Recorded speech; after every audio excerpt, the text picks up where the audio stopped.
नमस्कार, good morning. Navyug स्कूलनी आ digital श्रेणी में आप सबનું हार्दिक स्वागत है। આપણે આજના લેક્ચરની શરૂઆત એટલે કે હવે પછીના દરેક લેક્ચરની શરૂઆત એક નવા સુવિચાર સાથે કરીશું। પ્રત્યેક લેક્ચરમાં મને એક વિદ્યાર્થીઓનું સજેશન હતું, સર એકાદો સુવિચાર બોલો ને, તો એને ધ્યાનમાં લઈને આપણે હવે પ્રત્યેક લેક્ચરની શરૂઆત એક સારા સુવિચાર સાથે કરીશું। તો આજના લેક્ચરની શરૂઆત કરતા પહેલા આજનો મુખ્ય સુવિચાર છે કે દીવાને ફૂંક મારીને ઓલવી શકાય છે, પરંતુ અગરબત્તીને ફૂંક મારીને ઓલવી શકાતું નથી। એટલે કે જે સળગે છે એ સુગંધ આપે જ છે।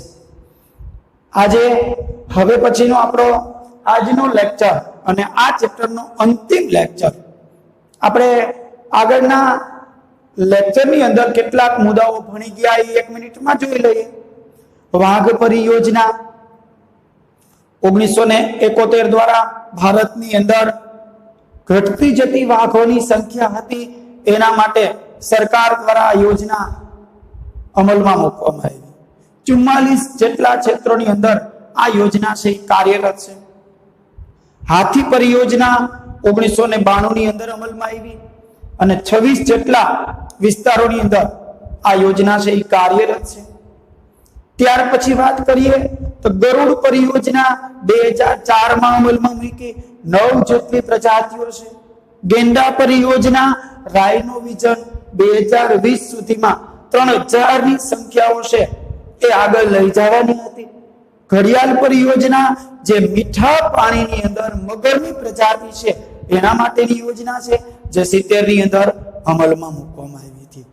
આ સિવાય મણિપુર થામિલ પરિયોજના, હંગુલ પરિયોજના, કાશ્મીરી મૃગ હરણ એના માટેની પરિયોજના, તો આવી 9 જેટલી પરિયોજનાઓનો આપણે આગલા લેક્ચરમાં અભ્યાસ કરી ગયા। વિદ્યાર્થી મિત્રો, હવે આજે આપણે એના પછીનો ટોપિક ખૂબ અગત્યનો અને મહત્વનો છે। આજનો ટોપિક એવો છે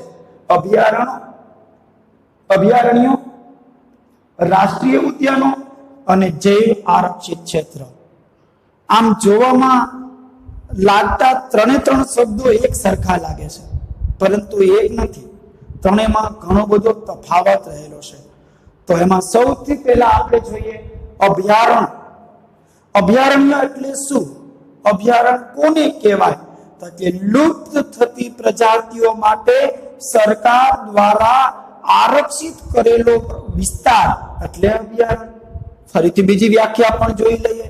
કોઈ એક વિશેષ પ્રજાતિ માટે લુપ્ત થઈ રહેલી હોય અને વિશેષ પ્રજાતિ હોય એના માટે સરકાર દ્વારા આરક્ષિત કરેલો વિસ્તાર એટલે કે અભયારણ્ય। જો યાદ રાખજો, વિશેષ પ્રજાતિ એટલે કે જે પ્રજાતિઓ લુપ્ત થઈ રહી છે અને ભવિષ્યમાં ખૂબ ઉપયોગી છે। એક્ઝામ્પલ તરીકે અહીંયા આપણે ઉંદરની વાત નથી કરતા, ઉંદર લુપ્ત થઈ રહી હાલો અભયારણ્ય બનાવી દઈએ, ના, પણ જે પ્રજાતિઓ લુપ્ત થવાના આરે છે અને મનુષ્યને ભવિષ્યમાં પણ ખૂબ ઉપયોગી છે એવી પ્રજાતિઓ માટે સરકાર દ્વારા આરક્ષિત કરેલો વિસ્તાર એટલે અભયારણ્ય।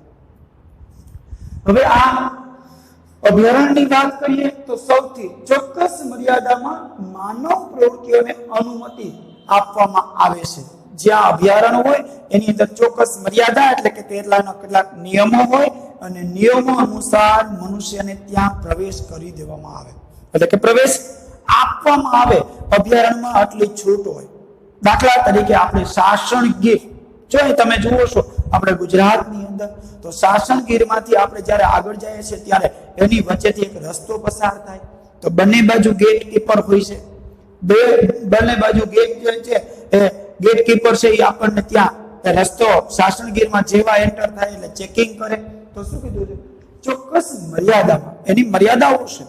તમને કોઈ, તમારી પાસે સાધન નથી ને, તમે કોઈ શિકાર કરવા નથી જતા ને, તમારી પાસે માચીસ નથી ને, તમે કોઈ વધારે ટેપ વગાડતા નથી જતા ને, તમારા સાધનની અંદર કોઈ ઘાતક હથિયારો નથી ને, આ બધાનું તો ચોક્કસ મર્યાદાઓને અનુમતિ આપવામાં આવે છે। સત્તાધારી પાસેથી અનુમતિ મેળવ્યા બાદ પાલતુ પ્રાણીઓને ચરાવવાની પણ છૂટ આપવામાં આવે છે. જે તે અભયારણ્ય છે એના સત્તાધીશો આપણે મંજૂરી મેળવી લેવાની અને મંજૂરી મેળવ્યા પછી પાલતુ પ્રાણીઓ છે એને ચરાવવાની છૂટ. ગીરના નેસ એવો શબ્દ તમે ઘણી વખત સાંભળ્યો હશે. આ નેસડાઓ એટલે એ ગીરની અંદર, શાસન ગીરની અંદર જંગલમાં વસતા આ લોકો, જેને આપણે ખાસ કરીને ગાય ભેંસ જે છે એ ગાય ભેંસ ચરાવવા માટે એ સરકારની પરમિશન મુજબ ત્યાં ગીરના, શાસન ગીરના જે જંગલો છે એની અંદર નેસ બાંધીને રહે છે. તો એને પણ એમ કીધું છે કે સત્તાધારી પાસેથી અનુમતિ મેળવ્યા બાદ પાલતુ પ્રાણીઓને ચરાવવાની છૂટ. પછી શું હોય અભયારણ્યમાં? એટલે અભયારણ્યની સ્થાપના કોઈ એક વિશેષ પ્રજાતિના સંરક્ષણ માટે કરાય છે. હવે એને એવું પણ કીધું છે કે અભયારણ્યની સ્થાપના કોઈ એક વિશેષ પ્રજાતિ, પરમ દિવસનું છાપું વાંચો એટલે કે 6 તારીખનું છાપું વાંચો તો તમને જોવા મળશે. અને આ વન્યજીવ સપ્તાહ હમણાં ચાલતું હતું ત્યારે એમાં સરસ મજાના એક મુદ્દાઓ, અને મેં તમારા ગ્રુપમાં શેર પણ કર્યા છે. તો એની અંદર કીધું કે ઘુડખર અભયારણ્ય આપણા ગુજરાતના ધાંગધ્રા સિવાય બીજે ક્યાંય હવે આટલા મોટા પ્રમાણમાં ઘુડખર જોવા મળતા નથી. એકમાત્ર ગુજરાતનું ધાંગધ્રા અને કચ્છનું નાનું રણ છે ત્યાં. તો કોઈ એક વિશેષ પ્રજાતિ છે એના માટે સંરક્ષણ માટે અભયારણ્યની સ્થાપના કરાય. એટલું જ નહીં, અભયારણ્યની છે એ સ્થાપના રાજ્ય સરકાર દ્વારા પ્રવૃત્તિ હાથ ધરવામાં આવે. એટલે કે કેન્દ્ર સરકાર તો હોય જ છે, પણ રાજ્ય સરકાર નક્કી કરે કે આ વિસ્તારને આપણે હવે અભયારણ્ય તરીકે જાહેર કરવો તો કરી શકાય છે. તો તમારે સામાજિક વિજ્ઞાન વિષયની અંદર આ ચેપ્ટરમાંથી ફરજિયાત એક માર્કનો પ્રશ્ન નકશાની અંદર દર વખતે હોય. કાં અભયારણ્ય પૂછાય, કાં રાષ્ટ્રીય ઉદ્યાન પૂછાય અને કાં જૈવ આરક્ષિત ક્ષેત્ર પૂછાય. જો અભયારણ્ય પૂછે તો અહીંયા માત્ર મેં 3 જ અભયારણ્યની વાત કરી છે. પેરિયાર, ચંદ્રપ્રભા, એતુરનાગરમ જાણીતા અભયારણ્યો છે. પેરિયાર છે એ નીચે કેરળમાં આવેલું છે. ચંદ્રપ્રભા અને એતુરનાગરમ છે તો એતુરનાગરમ છે એ તમારે ત્યાં આંધ્રપ્રદેશ, હવે તેલંગાણા છૂટું પડ્યું, ત્યાં આવેલું છે. તો આવા ચંદ્રપ્રભા છે એ ઉત્તર પ્રદેશમાં આવેલું છે. તો આવા જાણીતા અભયારણ્યો છે. આ સિવાય વેરાવદર પણ અભયારણ્ય છે. નળ સરોવર પક્ષી અભયારણ્ય છે. ભરતપુર, કેવલાદેવ રાજસ્થાનની અંદર આવેલું અભયારણ્ય છે. તમારા ટેક્સ્ટ બુકમાં તમે જોશો તો સરસ મજાનો એક નકશો અને નકશાની અંદર ચિત્રો સાથેના અભયારણ્યોના સ્થળ દર્શાવેલા છે. તો આ હતું આપણું અભયારણ્ય. ત્યાર પછી રાષ્ટ્રીય ઉદ્યાન. તો રાષ્ટ્રીય ઉદ્યાનની વ્યાખ્યા સમજવી જરૂરી છે. રાષ્ટ્રીય ઉદ્યાન કહેવાય કોને? કુદરતી વનસ્પતિ હોય, સાથે વન્યજીવો પણ હોય અને કુદરતી સૌંદર્યના સ્થળો તેમજ મહત્વના રાષ્ટ્રીય જે સ્થળો છે એને જાળવણી માટેનો સુરક્ષિત વિસ્તાર એટલે કે રાષ્ટ્રીય ઉદ્યાન. ફરીથી યાદ રાખજો, કુદરતી વનસ્પતિ, વન્યજીવો પણ હોય, કુદરતી વનસ્પતિ પણ હોય, કુદરતી સૌંદર્યના સ્થળો તેમજ મહત્વના રાષ્ટ્રીય સ્થળો.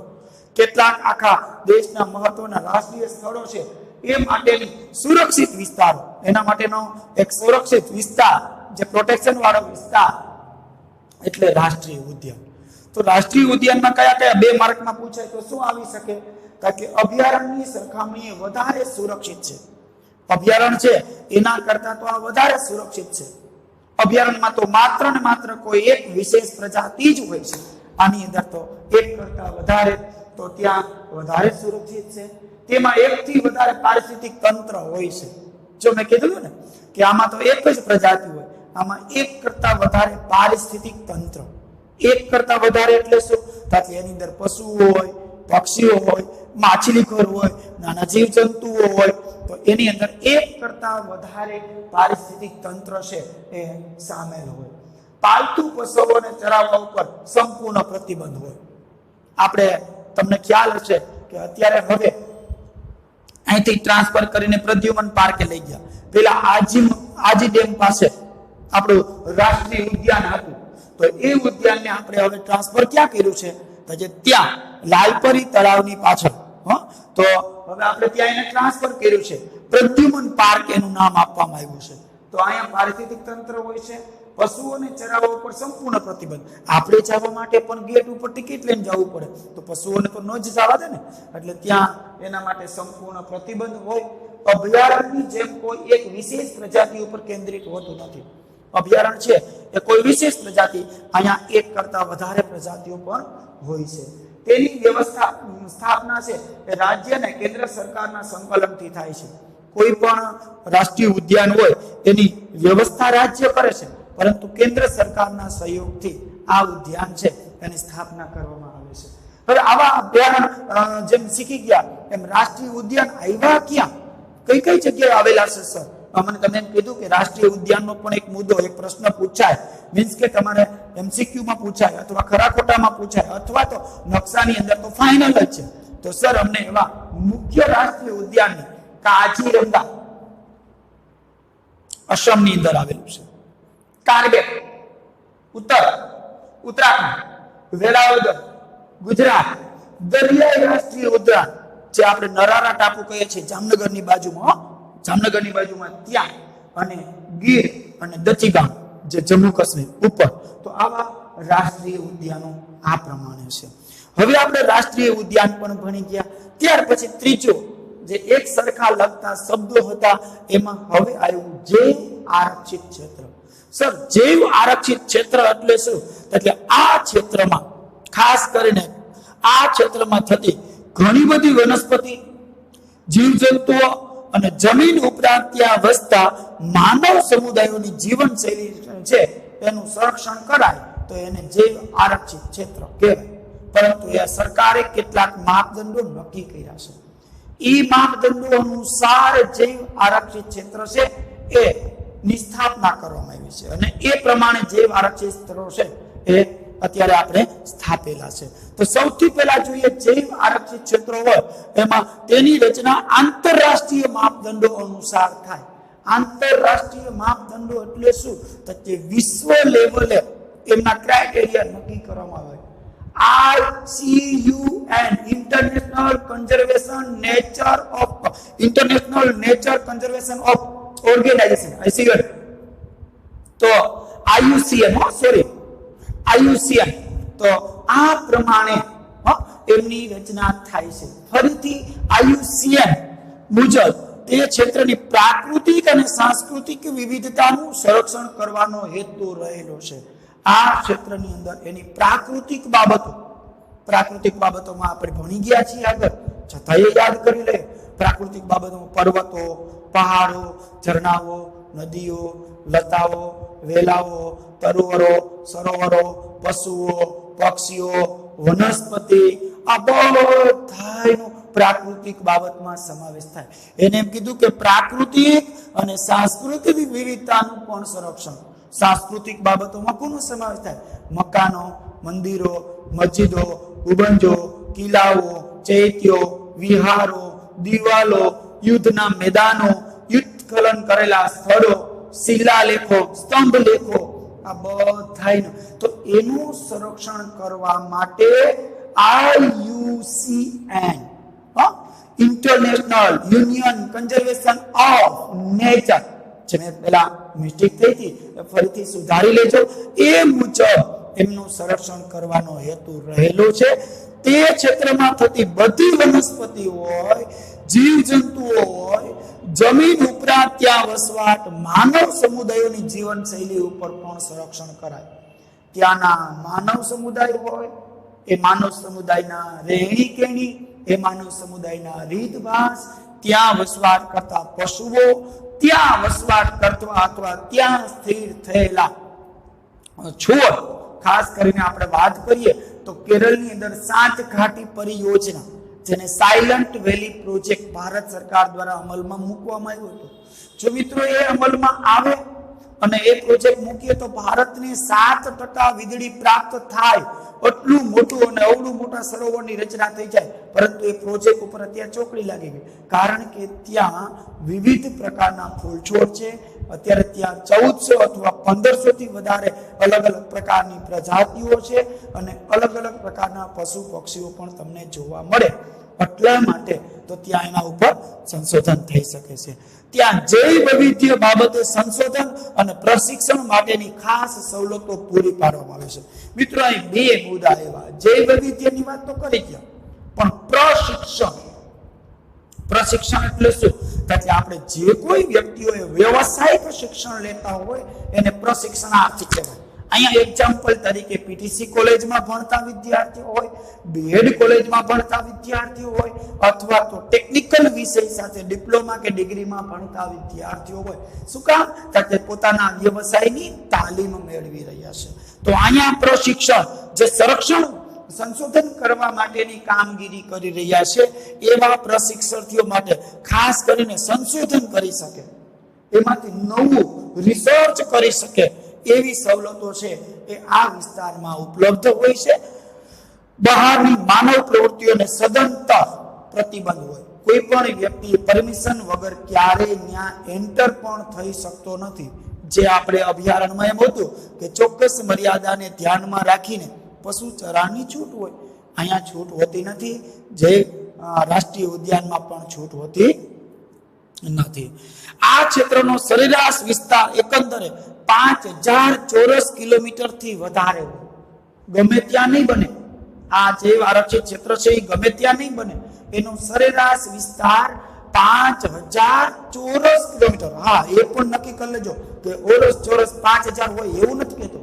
લંબાઈ હોય ને પહોળાઈ કદાચ એમાં ડિફરન્સ હોય તો ચાલે, પણ ઓછામાં ઓછો 5000 ચોરસ કિલોમીટર જેટલો વિસ્તાર હોય. ત્યાં પશુઓ હોય, પક્ષીઓ હોય, વનસ્પતિ હોય અને મનુષ્યની પ્રજાતિ પણ હોય અને તેના ઉપર સંરક્ષણ થઈ શકતું હોય એવો જે વિસ્તાર છે એને કહેવાય આ જૈવ આરક્ષિત ક્ષેત્ર. ત્યાર પછીની વાત કરીએ તો સર આપણા ભારતની અંદર આવા જૈવ આરક્ષિત ક્ષેત્રો છે એ કેટલા આવેલા છે? તો એ જૈવ આરક્ષિત ક્ષેત્રો ભારતમાં 18 છે, બરાબર, અને ગુજરાતમાં માત્ર 1 જ છે. તો હવે એમાંથી આપણે મુખ્ય જૈવ આરક્ષિત ક્ષેત્રો નીલગિરી, મન્નારની ખાડી, ગ્રેટ નિકોબાર, સુંદરવન, પંચમઢી, મહાબળેશ્વર, તમે કોઈ ગયા હોય, પંચગીરી, મહાબળેશ્વર, ગ્રેટ નિકોબાર, સુંદરવન, અસમ, પશ્ચિમ બંગાળ, એના જો તમે ત્યાં જાઓ તો કાજીરંગા અને નીચે સુંદરવન.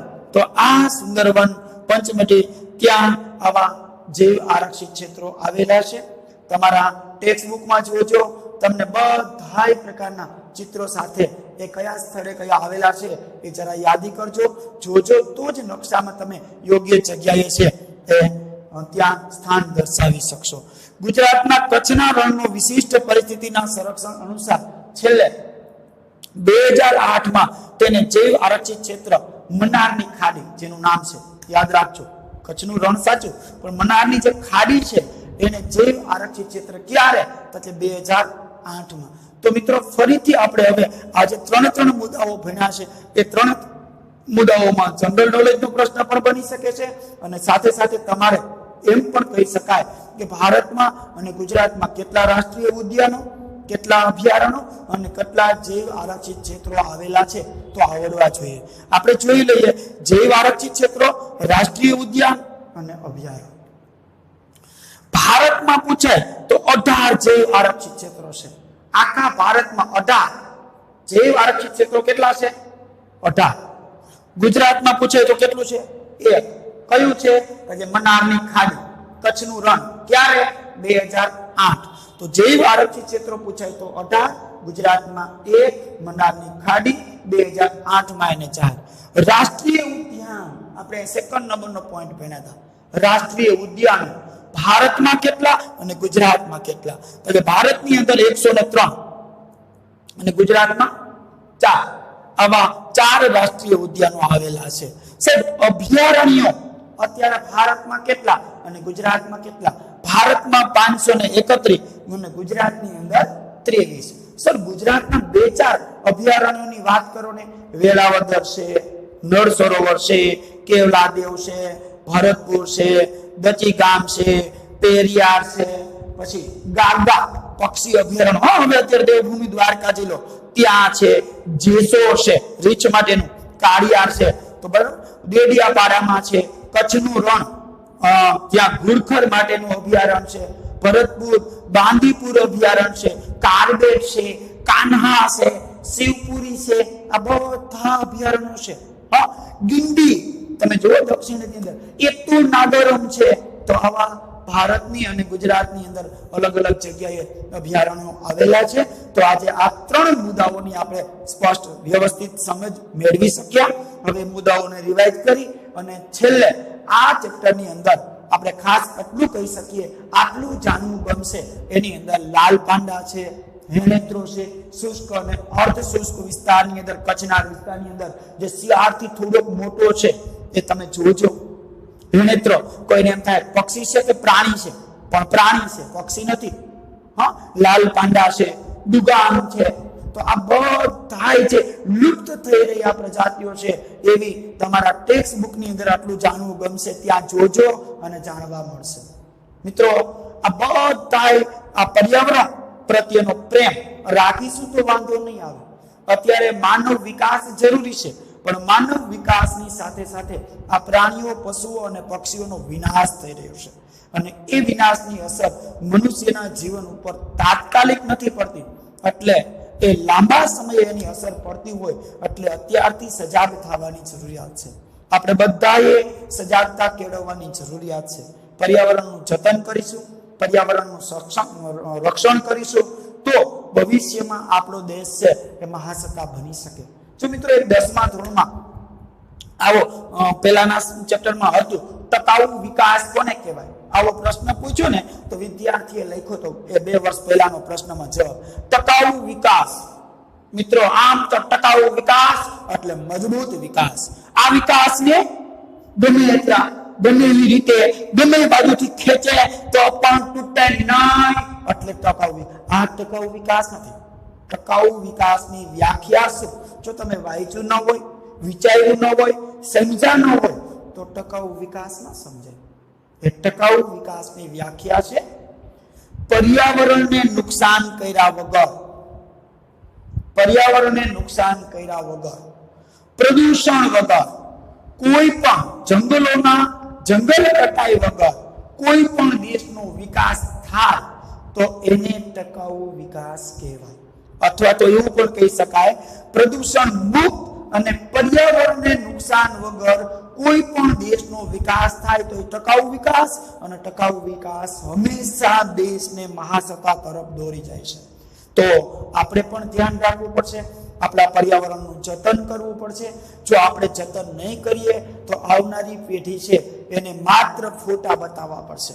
હવે કાગડાઓની પ્રજાતિ લુપ્ત થવા જઈ રહી છે, ગરુડની પ્રજાતિ લુપ્ત થવા જઈ રહી છે, અને ચિત્તો તો હવે ભારતમાં ક્યાંય જોવા જ નથી મળતો.